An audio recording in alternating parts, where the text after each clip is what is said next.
MKBHD has always been one of the most respected YouTubers in the tech space until he destroyed his reputation with a single video where he would be filmed driving recklessly in a school zone, endangering the lives of innocent children. But to find out the full story, we actually have to go back to the 24th of September when he would face a massive wave of backlash after releasing his own wallpaper app called Panels. Now, people were upset about this for multiple reasons. One of the main concerns was the fact that this app cost $50 a year for wallpapers. Now look, I don't know about you, I just go on Google Chrome when I need my wallpapers or Safari or whatever. I'm not downloading no fucking app. And then especially paying $50 for an app as well for literal images is a bit ridiculous. But this was just one of the many reasons for which people were upset at him. He also faced criticism for the app being too invasive regarding the app's data collection practices, along with the presence of a lot of third-party apps. And it was just an overall bad experience for the users on the app. And this would start a wave of people mocking him for being a tech reviewer who criticizes technology for a living and ended up making a terrible product like the many ones he'd made videos about. This would start the initial snowball effect of all the hate that carried on. Now, this was one of the first times where MKBHD's reputation had come under fire. A lot of people were claiming that he was just money hungry, trying to make money and give his viewers incomplete products. Now, he would end up responding to all of this. Part of building in public is getting mass feedback immediately, which is pretty dope. Almost exactly like publishing a YouTube video. First thing we're doing is fixing the excessive data disclosures, as people rightfully brought up. For transparency, we'd never actually ask for your location, internet history, etc. The data disclosures that everyone is screenshotting is likely too broad and is largely driven by what the ad networks suggest. Working to fix that ASAP. As far as pricing, I hear you. It's our own personal challenge to work to deliver that kind of value for the premium version. Weekly Friday drops are already starting. I'll also be dialing back ad frequency for the free experience, and he would also make a YouTube video regarding this whole thing and going in more detail. Now, this was the chink in the armor for MKBHD. This is what initially started the domino effect of people questioning his reputation and what kind of person he is. MKBHD has been making YouTube videos for over a decade now, and he's built a very solid reputation as one of the best in the tech space and one of the most trusted tech reviewers on the platform. Now, moving on to current date, he released a sponsored video where he would be reviewing a camera, and in that video he showed a clip of him driving at 96 miles per hour in a school zone where the speed limit is 35 miles an hour. He would quickly end up cutting this out and leaving this comment on his video. Cut out the unnecessary driving clip that obviously added nothing to the video. I hear all your feedback on sponsored videos too. Now, obviously, the internet being the internet, it's very hard to actually completely get rid of something on the internet. We all know once you post something on the internet, it's there forever. And people would very quickly start calling him out in the comments. Just so everyone coming in late knows what happened, Marcus went in and removed a 5-second section of the video where he recklessly goes 96 miles per hour in a 35 zone. He's attempting to sweep it under the rug, it would seem. 96 in a school zone? Dude, what the hell? Editing out a crime does not make it disappear. Bro slammed the pedal to the metal in a school zone for a fucking sponsor video. I'm dying. And eventually, the video would end up finding its way to Twitter, where the hate mob continued. MKBHD was just doing 96 in a 35, careful children zone. Video wasn't even about cars, he was just flexing, I hate cars. MKBHD, the new Jack Doherty. Crazy how MKBHD pivoted to running over kids at 96 miles per hour in 35 zone while also trying to cover it up after failing to sell a wallpaper subscription. And all of this led to Marcus eventually apologizing. Last video, I did something pretty stupid. You might have already seen it, but maybe not, so I'll address it here. There was a clip with the action cam of me test driving a car and going way too fast. Absolutely inexcusable and dangerous. I've since cut it out of the video with YouTube's editor tool. I also understand that this looks like covering it up, but I think it's the right thing to do. There's no reason to leave that clip in. There was no reason to include it in the first place, and I would never want to make it seem okay by leaving it in the video. I'm well aware of the Streisand effect, and I know everything on the internet lives forever, but I think that's the best decision right now. All I can do is apologize and promise to never do anything close to that stupid again. That's a terrible example to set, and I'm sorry for it. So now, with all of that out of the way, I'm gonna give my opinion. I am genuinely sick to death of people on social media always being on their high horse, acting like they've never done anything wrong in their lives. He was speeding. He didn't fucking kill anyone, and people on social media and Twitter and YouTube just fucking exaggerate the shit out of everything. Motherfucker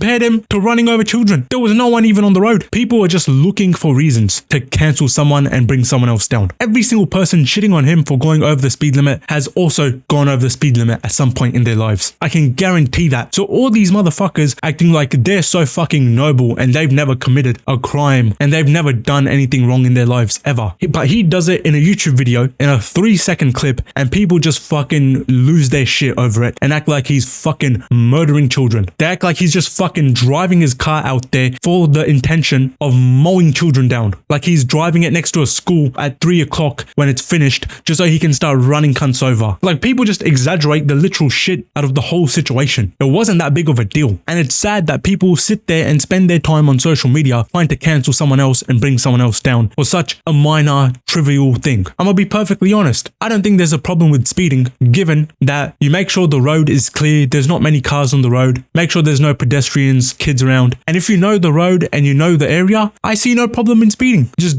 pay attention to the road. It's his car. If he wants to have a bit of fun in it, let him have a bit of fun. He didn't fucking kill anyone. He didn't murder anyone. And this is what pisses me off. All the people sitting on their high horse that spend all day trying to cancel other people. If we were to go and dissect their life, every little thing they've done, I'm sure we could find a million reasons to cancel these people as well. But they have the luxury of being anonymous. No one knows who the fuck they are. And yet they just sit there and comment on all these other YouTubers and streamers and internet personalities. They have the luxury of just hiding behind a fucking screen. Well, these people put their lives out on display and everyone just looks at it with a magnifying glass and they come under scrutiny for every little thing. Everyone's gone over the speed limit, especially guys. We like driving fast. It is what it is. Find me one guy who's never gone over the speed limit. Everyone has. We all do. It's fun. It's enjoyable, especially in a car like that. How can you not? That car's made to break the speed limit. And I can guarantee all the people talking shit on him, you put them behind the wheel of a Lambo. You think they'll drive the speed limit in a Lambo? Of course not. If they had the opportunity to drive that car, they would be doing the exact same thing. How could you not? That car is meant to break the speed limit. I would argue it would actually be shameful of him to drive the speed limit in a car like that. Bro, if you're driving a Lambo, you got to be doing double the speed limit everywhere you go. That's just what you got to do. It's a race car. Of course you're supposed to drive over the speed limit. He's driving a Lambo and you expect him not to break the speed limit. Oh, I'm in a Lambo. I'm just going to drive the speed limit in this. No, come on, man. If you were sitting in that car, you would do the exact same shit. There's no way you wouldn't. The temptation. No one buys a supercar to drive the speed limit. This is actually ridiculous, man. People just sit there on their high horse acting like they're so fucking perfect. But if they were in his shoes, they'll do the exact same shit. But then they'll sit here on social media and fucking complain about him mowing children down. Like, come on, man. Who gives a fuck? Who cares? Let him have some fun. He should stand on business and not be apologizing. This is ridiculous how you just get pressured into shit like that. And this is the problem with social media. It's just mob mentality. People just group thinking. They won't even think for themselves. Whatever the most liked comment is, they'll just run with that. They won't even think for themselves. Like, you know what? If I was in his shoes, I'll do the same shit. It doesn't even compute in their mind. Unfortunately, they just want a reason to be mad. And whatever the most liked comment is, whatever the most popular opinion is, whether it's right or wrong, they'll just run with it. Once an opinion gains some traction, it seems like everyone just jumps on the bandwagon. And it's honestly embarrassing that people sit here all day on social media just trying to tear other people down. They're just waiting for someone to criticize so they can just pile on them. And it doesn't matter if the criticism is exaggerated or, you know, there's nuances to this thing. Not everything is black and white. Speeding is bad and then you should never speed. It's not that simple. People enjoy cars. People want to buy expensive cars and they want to drive them on a nice stretch of road. They want to go a bit over the speed limit. There's nothing wrong with that. There really isn't. Everyone's broken a speed limit at some point. But by that definition, we should all be criticizing all these motherfuckers as well because they're just so perfect. But the speeding wasn't the only reason people were upset at him. People were also angry at the fact that the entire video was a sponsored video. It was an ad for a camera. Marcus doesn't seem to realize that his single greatest asset is that people perceive him as always being real. Doing sponsored videos like this completely undermines that. Wow, I cannot believe this. I remember a time where Marcus Brownlee said he would never make a fully sponsored video, and now here it is, an entire 9-minute video that is just a sponsor. This can't even be considered a sponsored video anymore. It's literally just a 10-minute advertising. Like, is this not ridiculous? People are also just nitpicking at him for including a sponsor on the video. Let's think about this for a second, right? Making videos is very expensive. He has a $20,000 camera to film videos with. Lighting, audio, travel, the studio space, the set he's on. All this shit costs money. Employees cost money. Equipment costs money. All this stuff is very expensive. And now he's going to make one sponsored video and people are going to cry about that. And once again, people are just looking for a reason reason to cancel someone and bring them down. The people who are criticizing him, put yourself in his shoes. If a brand offers to pay you good money for you to advertise their product, who's going to turn that down? Who's going to turn down free money? If your boss offers you a pay rise, you go, nah, I'm good. I don't like making money. I don't like making money. I'm good. Are you going to turn down a pay rise from your boss? But he should just turn down a sponsor. The one video he makes with a sponsor, people start crying over it. This is ridiculous. People aren't sitting there thinking, well, maybe he has a fucking business to run. Maybe he has people to pay, the equipment to pay for. Maybe he's also got a fucking personal expenses, shit like that. You never know what someone else's situation might be like just because it looks all good on the outside. But now we're going to crucify him for having a sponsor on a video. And all you motherfuckers criticizing him for having a sponsor in the video, you'd be doing the same shit in his shoes. Free, easy money. Who's going to turn that down? But people are just looking for reasons to criticize once again. This is ridiculous. This is fucking ridiculous, man. I don't think he should have apologized in the first place. And it just goes to show how fickle most audiences on YouTube and these platforms are. They're so fickle. One little mistake or one little thing you do, they'll just fucking switch like that. Doesn't matter because you're not viewed as a person. Because apparently everyone they're criticizing you, they're just perfect. And you should be perfect as well. People don't realize he's just a normal fucking person like everyone else. Everyone makes mistakes. I mean, that's not even a mistake. Having a sponsor on a video is not even a mistake. Fucking putting your foot down in a Lambo when you're driving. Oh, that's just a bit of fun, man. Let him have a bit of fun, man. Let him live, man. This is ridiculous. This is unbelievable. Fucking losers, man. All these cunts sitting there in the comment section, fucking losers, man.